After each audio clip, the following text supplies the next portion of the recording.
ये कहानी एक ऐसे कपल की है जो लाइफ में बहुत बड़े लूजर्स थे। हालांकि स्कूल और कॉलेज में ये दोनों ही टॉपर हुआ करते थे, मगर असल जिंदगी की रेस में ये सबसे पीछे हैं। इन्हें ना कोई नौकरी मिलती है और ना ही इनके कोई ज्यादा फ्रेंड्स हैं, और इन्हें सब इग्नोर ही करते नजर आते हैं। और अब इनके बैंक अकाउंट भी खाली हो चुके हैं और इन्हें कोई नौकरी भी नहीं मिल रही है। पर एक दिन एक चमत्कार से इनकी पूरी की पूरी जिंदगी ही बदल जाती है। फिल्मी चिड़िया presents the brass teapot. तो इनसे मिलिए, इनका नाम है एलिस और जॉन। फिल्म की शुरुआत में एलिस नौकरी की खोज करती है और इंटरव्यूज देती नजर आती है, मगर एलिस का एक अच्छा एकेडमिक रिकॉर्ड होते हुए भी हर जगह एलिस को किसी न किसी कारण से रिजेक्ट कर दिया जाता है। और अब दूसरी तरफ जॉन को दिखाया जाता है। हालांकि जॉन के पास नौकरी तो है, मगर जॉन की जॉब में अच्छी परफॉर्मेंस नहीं है और इसी वजह से उसके बॉस उससे खुश नहीं है। दूसरी तरफ एलिस जब घर में होती है तब आर्नी उनके घर आता है। आर्नी उनका मकान मालिक है जो उनके घर का रेंट लेने आया था। साथ ही आर्नी उनके कॉलेज में भी साथ पढ़ा करता था और आर्नी और उसके कुछ दोस्त मिलकर एलिस के हस्बैंड यानी कि जॉन को कॉलेज के समय से ही बुली करा करते थे। वैसे तो आज भी आर्नी जॉन को बुली करने का कोई मौका नहीं चूकता है। जिसके बाद एक दिन एलिस और जॉन एक पार्टी में जाते हैं तो वहां सब इन्हें इग्नोर करते ही नजर आते हैं, मगर तभी इन्हें मिलते हैं लुइस और ब्रैड, जो इनके पुराने कॉलेज टाइम फ्रेंड्स हैं और यही इनके बेस्ट फ्रेंड्स भी हैं। हालांकि लुइस और ब्रैड का भी बुरा हाल है और इन्हें भी सब इग्नोर ही करते हैं और पैसे की तंगी से इनका भी हाल खराब ही है। जिसके अगले सीन में दिखाया जाता है कि एलिस और जॉन अपनी कार से कहीं जा रहे होते हैं और उसी दौरान उनका एक एक्सीडेंट हो जाता है। एक लोडिंग ट्रक उन्हें जोर से टक्कर मारता है। हालांकि उस एक्सीडेंट में इन्हें कोई चोट तो नहीं आती है, मगर एलिस को यहीं रोड किनारे एक एंटीक शॉप नजर आती है जिसके बाहर एक बूढ़ी औरत खड़ी थी जिसके हाथ में एक टी पॉट था। और उस टी पॉट को देखते ही एलिस को न जाने क्या हो जाता है और वो अपना सारा होश खो सा देती है और उस पॉट के लिए वो उस बूढ़ी औरत के पीछे पीछे चली जाती है और वो देखती है कि उस औरत ने वो पॉट अंदर के एक कमरे में रखा है। और मौका देखते ही एलिस वो पॉट लेकर वहां से भाग जाती है। जिसके बाद जॉन पूछता है कि आखिर ऐसा क्या है इस पॉट में जो तुम इसे चुरा कर ले आई। तो एलिस कहती है कि ये बहुत ही ज्यादा सुंदर है और इसने मुझे ऐसे अट्रैक्ट करा कि मैं खुद को रोक ही नहीं सकी। मुझे बस लग रहा था कि कैसे भी सही, बस मुझे ये पॉट चाहिए। जिसके बाद एलिस दिन हो या रात बस वो अब उस टी पॉट को पूरे समय खुद से चिपका कर ही रखती है।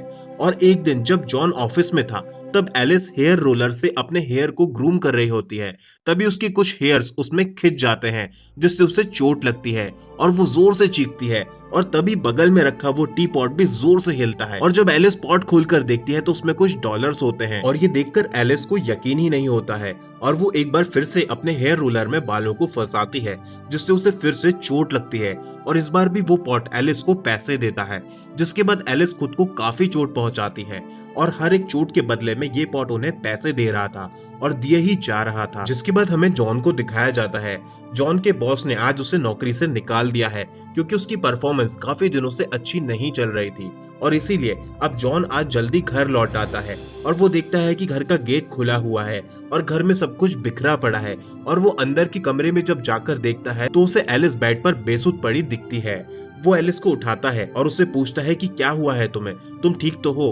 तो एलिस जॉन को बाहर के कमरे में लेकर आती है और फिर जोर से उसे एक तमाचा मारती है और फिर वो पॉट दिखाती है जिससे कुछ पैसे निकलते हैं। पर जॉन को भरोसा नहीं होता तो वो फिर एक बार से जॉन को मारती है और इस बार पॉट से और भी ज्यादा पैसे निकलते हैं। और अब जॉन सब कुछ समझ जाता है कि ये पॉट चोट लगने या मार लगने से पैसा देता है। जिसके बाद वो एलिस को बताता है कि उसकी नौकरी चली गई है। तो एलिस कहती है कि जाने दो, कोई बात नहीं, हमें ये पॉट मिला है, हमें ये पैसे देगा, बहुत सारे पैसे, और हम जल्दी अमीर हो जाएंगे। जिस पर जॉन कहता है कि पर ये कोई पैसा कमाने का तरीका नहीं है और इसका परिणाम भी बुरा हो सकता है। एलिस किसी तरह से जॉन को समझाकर उस समय तो मना लेती है, लेकिन उसकी अगली सुबह जॉन वो पॉट लेकर उसी एंटीक शॉप पर चला जाता है उसे वापस करने के लिए। और एलिस के लिए वो घर में एक नोट छोड़ जाता है जिसमें लिखा था कि इसका अंजाम बुरा होगा, इसीलिए वो पॉट लौटाने जा रहा है। और ये नोट पढ़ते ही एलिस को बहुत गुस्सा आता है, मगर जब जॉन एंटीक की उस शॉप पर पहुंचता है तो वो देखता है कि वो शॉप अभी बंद थी। जिसके बाद वो उस पॉट के बारे में पता करने के लिए उसे एक ऐतिहासिक एग्जीबिशन में लेकर जाता है है, जहां एक आदमी इस पॉट को देखकर उसकी कीमत $5000 लगाता है, मगर किसी को भी इस पॉट के बारे में कोई जानकारी नहीं होती। वो बस इतना ही बता पाते हैं कि ऐसे पॉट चाइना में पाए जाते थे और ये एग्जीबिशन एक लाइव एग्जीबिशन होती है, इसीलिए ये पॉट लाइव टीवी न्यूज पर दिखाया जाता है और एक चाइनीज आदमी भी टीवी पर इस पॉट को देखकर हैरान रह जाता है। जिसके बाद जॉन पॉट वापस ले आता है और एलिस से ये वादा लेता है कि वो पॉट का ज्यादा इस्तेमाल नहीं करेंगे। तो एलिस कहती है कि वो सिर्फ $1 मिलियन बना ले, उसके बाद वो खुद उस पॉट से पीछा छुड़ा लेगी और उसके बाद वो दोनों ही खुद को चोट पहुंचाने लग जाते हैं, जैसे कभी गैस बर्नर पर खुद का हाथ जला के, या वैक्सिंग करवा कर, या दांत उखड़वा के, या बॉडी में टैटूज बनवा के।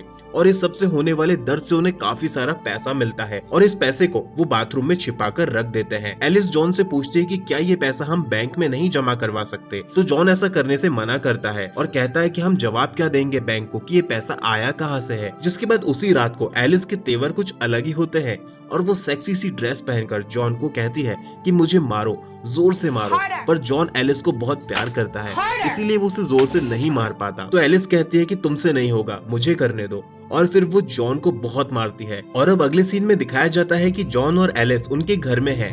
तभी उनकी डोरबेल बजती है और जॉन जाकर गेट पर देखता है तो 2 जैविश भाई खड़े थे और वो जॉन को मारना शुरू कर देते हैं और वो उससे पूछते हैं कि वो टी पॉट कहाँ है। वो हमारा खानदानी टी पॉट है। दरअसल जिस एंटीक शॉप से एलिस ये टी पॉट चुरा कर लाई थी वो इन दोनों जैविश भाइयों की दादी थी, जो अब इस दुनिया में नहीं रही, और उनके अंतिम शब्द यही थे कि वो पॉट चोरी हो गया है। जिसके बाद इन जैविश भाइयों ने न्यूज में जॉन के पास ये टी पॉट देखा और फिर वो जॉन को ढूंढते हुए यहाँ पर आए हैं ताकि वो अपना टी पॉट वापस ले सके। और वो जॉन को काफी मारते हैं, पर जॉन उन्हें नहीं बताता है कि आखिर वो टी पॉट कहाँ है। तभी एलिस जॉन को बचाने के लिए कह देती है कि उन्होंने वो टी पॉट बेच दिया है। तो वो जैविश भाई कहते हैं कि किसे बेचा तुमने वो पॉट, और जो बेचा है उसका पैसा कहाँ है। और फिर एलिस तुरंत ही पॉट के अंदर से निकाल के सारा पैसा उन जैविश भाइयों को दे देती है। ये वही पैसा होता है जो उसी वक्त निकला था जॉन के पिटने से। और फिर वो दोनों जैविश भाई ये कहते हैं कि हमें पॉट से कोई मतलब नहीं है, हमें सिर्फ पैसे से मतलब है। हमें पता है कि वो पॉट तुम्हारे पास ही है, पर हमें वो नहीं चाहिए, सिर्फ तुम हमें पैसा दे दो और वो पॉट तुम रख सकते हो। और इतना कहकर वो दोनों भाई अभी के लिए तो वहां से चले जाते हैं। जिसके बाद जॉन और एलिस को लगता है कि कुछ तो हिस्ट्री है इस पॉट की जो उन्हें पता करनी चाहिए, और ये पता करने के लिए वो एक लाइब्रेरी जाते हैं जहाँ पर उन्हें एक बुक मिलती है जिसमें इस पॉट के बारे में लिखा था कि ये पॉट कई सदियों पुराना है और ये बड़े बड़े राजा महाराजाओं और महलों की विरासत हुआ करता था। जिसके बाद ये कई हाथों में गया है, अच्छे और बुरे दोनों तरह के लोगों के पास रहा है। ये कई मंदिरों, मस्जिदों और मठों में भी रहा है और समय के साथ साथ इसके मालिक बदलते रहे हैं। और बुक में ये भी लिखा था कि इस पॉट में बहुत सी शक्तियां हैं, पर इसके कुछ दुष्परिणाम भी हैं जो बहुत बहुत बुरे और खतरनाक हैं। मगर वो क्या है ये जॉन को नहीं पता चल पाता है, क्योंकि जिस पेज में इसकी डिटेल्स थी वो पेज एलिस ने फाड़ दिया था, क्योंकि एलिस नहीं चाहती थी कि जॉन को इसके दुष्परिणामों के बारे में पता चले, नहीं तो वो इस पॉट को उससे दूर कर देगा। और एलिस कभी नहीं चाहती थी कि ये पॉट कभी भी उससे दूर जाए। जिसके बाद बताया जाता है कि जॉन और एलिस के पास अब बहुत सारा पैसा आ चुका है, तो वो अपना पुराना सारा कर्जा भी चुका देते हैं और अब वो पैसा खर्च करते हैं और अब वो नया और आलीशान घर और एक चमचमाती नई गाड़ी भी ले लेते हैं और ढेर सारी शॉपिंग भी करते हैं। अब वो एक बड़ी पार्टी भी थ्रो करते हैं जिसमें उनके पड़ोसी और फ्रेंड्स होते हैं। और यहाँ पर एलिस उसकी बेस्ट फ्रेंड लुइस को भी इग्नोर करती नजर आती है और अब वो उसकी नई पड़ोसन जो कि पैसे और स्टैंडर्ड दोनों में ही रिच है उसके साथ ज्यादा समय बिताती नजर आती है। शायद ये पैसे का घमंड था, पर ये घमंड जॉन में नहीं आता है और वो अपने बेस्ट फ्रेंड ब्रेड के साथ ही पार्टी में टाइम स्पेंड करता नजर आता है। जिसके बाद उनके घर पर वही चाइनीज आदमी आता है जिसका नाम मिस्टर लिंग है, जिसने ये टी पॉट न्यूज में देखा था। और वो जॉन और एलिस से कहता है कि आप लोगों को नहीं पता कि आप बहुत बड़ी मुसीबत में हैं और वो पॉट आप मुझे दे दीजिए इससे पहले कि बहुत देर हो जाए। और वो कहता है कि हम बैठकर डिटेल में भी बात कर सकते हैं इस पॉट के बारे में। मगर वो लोग मिस्टर लिंग को ये कहकर भगा देते हैं कि वो पॉट उनके पास नहीं है, वो उसे एक म्यूजियम को डोनेट कर चुके हैं। और उसी रात उनके घर आर्नी भी आता है जो उनका पिछला मकान मालिक था, और वो आते ही जॉन को थप्पड़ मारता है और बुली करता है और उन लोगों से पूछता है कि तुम लोग जो कॉलेज में सबसे बड़े लूजर्स हुआ करते थे वो इतने अमीर कैसे हो गए आखिरकार। और फिर वो टी पॉट उनसे छीन लेता है और उस पे अपनी गाड़ी भी चढ़ा देता है। उस पॉट के साथ इतना कुछ हो जाने के बाद भी उसे एक स्क्रैच तक नहीं आता। सच में ये पॉट बहुत ही अद्भुत शक्तियों से भरा था, जिससे जानने के लिए अब जॉन और एलिस मिस्टर लिंग के पास जाते हैं। मिस्टर लिंग उन्हें बताते हैं कि ये पॉट उनके पूर्वजों के पास हमेशा से रहा है और आखिरी बार इसे नाजी कैंप में देखा गया था 1945 में, और उसके बाद से ही ये चोरी हो गया था। और हमारे पूर्वजों को डर था कि ये गलत हाथों में ना पड़ जाए, नहीं तो बहुत बुरा कुछ हो सकता है। और तब से ही उनके पूर्वज अब तक इस पॉट को खोज रहे हैं और वो अपने उत्तराधिकारी को इसकी जिम्मेदारी सौंप के जाते हैं। और फिर मिस्टर लिंग उन्हें बताते हैं कि ये पॉट उनके पूर्वजों के पास हमेशा से रहा है और आखिरी बार इसे नाजी कैंप में देखा गया था 1945 में, और उसके बाद से ही ये चोरी हो गया था। और हमारे पूर्वजों को डर था कि ये कहीं गलत हाथों में ना पड़ जाए, नहीं तो बहुत बुरा कुछ हो सकता है। और तब से ही उनके पूर्वज अब तक इस पॉट को खोज रहे हैं और वो अपने अगले उत्तराधिकारी को इसकी जिम्मेदारी सौंप के जाते हैं। और फिर मिस्टर लिंग उन्हें इसके दुष्प्रभावों के बारे में भी बताता है और वो बताता है कि इसे पकड़ने वाले को ये इतना अट्रैक्ट करता है कि वो कभी भी इसे छोड़ना नहीं चाहेगा, और साथ ही आपकी कमजोरियों को अगर एक बार जान जाता है तो वो उस कमजोरी को ही आप पर हावी कर देता है और फिर ये आपके सोचने समझने की क्षमता को भी पूरी तरह से खत्म कर देता है। और मिस्टर लिंग कहते हैं कि इसी में हम सबकी भलाई है कि आप वो पॉट मुझे दे दो, मैं उसे ऐसी जगह छुपाऊंगा जहां से कभी भी किसी के हाथ नहीं लगेगा। और जॉन ये पॉट मिस्टर लिंग को देने के लिए तुरंत ही तैयार हो जाता है, मगर एलिस ये पॉट देने से साफ इनकार कर देती है। जिसके बाद एक रात फिर से वो जैविश भाई उनके घर में घुस आते हैं और उनका सारा का सारा पैसा लूट कर वो ले जाते हैं, और साथ ही एक बार फिर से वो उन्हें वार्निंग देकर जाते हैं कि जितनी जल्दी हो सके इस पॉट से पीछा छुड़ा लो, बाद में मत कहना कि हम लोगों ने तुम्हें वार्न नहीं करा था। दरअसल वो जैविश भाई इस पॉट की सच्चाई जानते थे, इसीलिए वो पॉट कभी भी नहीं ले जाते थे, बल्कि वो हर बार जॉन और एलिस का पैसा ही ले जाते थे। और उसके अगले दिन से ही जॉन और एलिस ये नोटिस करते हैं कि अब ये पॉट पैसा भी कम देने लगा है, और छोटी मोटी चोट में तो ये कोई पैसा देता ही नहीं है। यानी कि अब अगर पॉट से पैसा चाहिए तो कुछ बड़ी चोटें लगानी होंगी। जिसके बाद बड़ा पैसा बनाने के लिए जॉन जाकर एक बॉडी बिल्डर को छेड़ता है और फिर वो बॉडी बिल्डर जॉन को बहुत मारता है। और फिर एक दिन एलिस को इस बात का पता चलता है कि ये जरूरी नहीं कि उन्हीं लोगों को चोट लगेगी तो ही ये पॉट पैसा देगा, यानी कि अगर किसी और को भी चोट लगेगी तो भी ये पॉट पैसा देगा।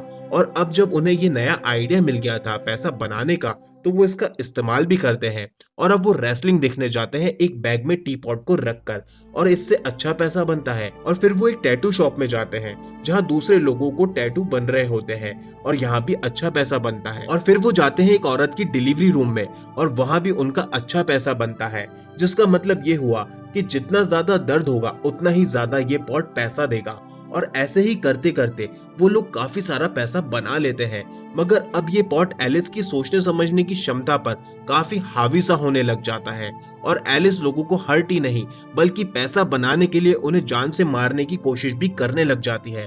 मगर जॉन उसे ऐसा करने से रोकता है, तो एलिस जॉन से ही लड़ बैठती है और वो उसे बुरा भला कह देती है, और वो उसे कहती है कि अगर तुम अभी मुझे नहीं रोकते तो एक बड़ा एक्सीडेंट होता और कितना सारा पैसा आ जाता, शायद हम $1 मिलियन का अपना टारगेट भी पूरा कर लेते। और उन दोनों की बहस के बीच में ही पॉट कुछ पैसे निकालकर उन्हें देता है, जिसका मतलब ये था कि अब पॉट एक दूसरे से लड़ने और एक दूसरे को बातों से बुरा भला बोलने या हर्ट करने के भी पैसे देने लगा था। और फिर अब वो दोनों बैठकर ट्रूथ एंड डेयर खेलते हैं और एक दूसरे को ऐसे सीक्रेट्स बताते हैं जिससे सामने वाला हर्ट हो। और इसी सब में एलिस बोल जाती है कि उसके आर्नी के साथ सेक्सुअल रिलेशन थे, पर ये सब कॉलेज टाइम की बात है और उस समय उनकी शादी भी नहीं हुई थी। और इस बात से जॉन बहुत हर्ट होता है और आर्नी की वाइफ को जाके भी वो आर्नी और एलिस की सारी सच्चाई बता देता है, और इस सब से भी उनका बहुत सारा कैश बनता है। और अब वो दोनों दूसरों के सीक्रेट्स उन्हें बताकर उन्हें हर्ट करते हैं और पैसा बनाते हैं। जैसे वो उनके पड़ोसी को बताते हैं कि उसके सबसे प्रिय डॉग को उसकी वाइफ ने ही मार दिया था, और इस बात से उन हस्बैंड वाइफ में बहुत झगड़ा होता है। और वो अपने पुराने बॉस की वाइफ को जाके बताता है कि उसका हस्बैंड एक गे है, और अब वो एलिस की सिस्टर का सीक्रेट उसके हस्बैंड को बताने जाते हैं। दरअसल उसकी सिस्टर का जो बेटा है वो उसके पति का नहीं है, और यही सीक्रेट वो उसके हस्बैंड को बताने गए थे। मगर एलिस किसी तरह से खुद पर कंट्रोल कर लेती है और ये सीक्रेट नहीं बताती, नहीं तो उसकी बहन का बसा बसाया घर उजड़ जाता। और अब इस सबसे ये बात तो साफ हो गई थी कि अब इस टी पॉट का असर उन पर इस कदर चढ़ चुका था कि वो लोग अब इविल होते जा रहे थे और सही गलत सभी कुछ वो भूलते जा रहे थे। और अब एलिस किसी क्रिमिनल को मारने का प्लान बनाती है ताकि उनका बहुत सारा पैसा बने और देश का भी कुछ भला हो, क्योंकि वो बुरे लोग हैं पर अब जॉन एलिस का साथ नहीं देता है और उसे भी ऐसा करने से मना करता है, पर एलिस नहीं मानती तो वो वहां से चला जाता है। और अब जॉन मिस्टर लिंग के पास जाता है और उनसे कहता है कि वो पॉट आप हमारे घर से चुरा के क्यों नहीं ले जाते, क्योंकि उसका बहुत ही बुरा प्रभाव एलिस पर पड़ रहा है और वो पॉट वो खुद तो कभी नहीं देगी। जिसपे मिस्टर लिंग कहते हैं कि वो पॉट चुराना होता तो मैं कब का चुरा लेता, मगर वो पॉट उसके मालिक को खुद ही अपनी सहमति से उसे देना होगा, नहीं तो उसका असर उस पर कभी खत्म नहीं होगा। और फिर जॉन मिस्टर लिंग को पॉट वापस करने का वादा करके वहां से चला जाता है। और फिर जॉन एलिस से कहता है कि तुम्हें चुनना होगा, या तो पॉट या तो फिर मैं। पर इसमें एलिस थोड़ा हिचकिचाती है और कहती है बस एक बड़ा पॉइंट। तो जॉन कहता है कि अगर ऐसा है तो ठीक है, मैं तुम्हें वो बड़ा पॉइंट दूंगा। और फिर वो अपने रूम की विंडो से नीचे कूद जाता है और फिर पॉट से बहुत सारा पैसा आता है और पूरे गार्डन में बिखर जाता है। और एलिस तुरंत जॉन के पास आती है और उससे लगता है कि जॉन मर गया है।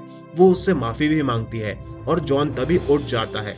वो इतनी ऊपर से गिरने के बाद थोड़ा घायल हुआ था, लेकिन वो मरा नहीं था। और एलिस जॉन की खातिर उस पॉट को वापस करने को अब तैयार हो जाती है। पर उसी रात उनके घर से वो पॉट आर्नी चुरा कर ले जाता है। और ये देखकर जॉन और एलिस पहले तो बहुत खुश होते हैं, पर उन्हें फिर लगता है कि आर्नी पहले ही इविल माइंडेड है और इस पॉट के असर से तो वो बर्बादी ले आएगा। और फिर जॉन को उसका वादा भी याद आता है जो उसने मिस्टर लिंग से करा था कि वो पॉट उन्हें लाकर देगा। और इसीलिए अब वो आर्नी के घर वो पॉट लेने जाते हैं, पर उनका सारा घर बिखरा पड़ा था। और तभी आर्नी वहां आ जाता है और जॉन आर्नी से टक्कर से वहां पर लड़ता है। और इतना बदलाव जॉन में देखकर आर्नी पूछता है कि तुम में इतनी हिम्मत कहां से आ गई जो तुम मुझसे लड़ रहे हो। तो जॉन कहता है कि ये सब इस पॉट की बदौलत है, इसने हमसे जो कुछ भी करवाया है उससे मैं बहुत स्ट्रांग हो गया हूँ। और इस सब के बीच में आर्नी की वाइफ एक बड़ी गन लेकर आती है और वो लोग जॉन और एलिस को मारने ही वाले होते हैं कि तभी वो दो जैविश भाई वहां पर आ जाते हैं और उनके बीच काफी गोलीबारी होती है। और इस सब में आर्नी और उसकी वाइफ और वो दोनों जैविश भाई भी मारे जाते हैं और वहाँ सिर्फ जॉन और एलिस ही बचे थे। और ढेर सारा पैसा ही पैसा वहाँ पर बिखरा पड़ा होता है जो स्पॉट से निकला था, क्योंकि वहाँ 4 लोगों की मौत हुई थी, इसलिए इतना सारा पैसा वहाँ पर इकट्ठा हो गया था। और वो सारा पैसा इकट्ठा करके जॉन और एलिस रख लेते हैं और ये टी पॉट वो मिस्टर लिंग को दे देते हैं। और अब जॉन और एलिस अपना कमाया सारा पैसा भी अपने बेस्ट फ्रेंड्स को दे देते हैं और वो शहर छोड़कर वहाँ से हमेशा हमेशा के लिए चले जाते हैं। शायद ऐसा वो लोग इसलिए करते हैं क्योंकि उन्हें अब ये समझ आ चुका था कि बिना मेहनत के कमाया पैसा बुरा प्रभाव लाता है। और दूसरी तरफ मिस्टर लिंग को भी दिखाया जाता है जो अब उस पॉट को एक जहाज से बीच समुद्र में ले जाकर फेंक देते हैं। और इसी के साथ ये मूवी यहाँ पर एंड हो जाती है। उम्मीद करते हैं आपको मूवी पसंद आई होगी। प्लीज वीडियो को लाइक, शेयर और चैनल को सब्सक्राइब करना ना भूलिएगा।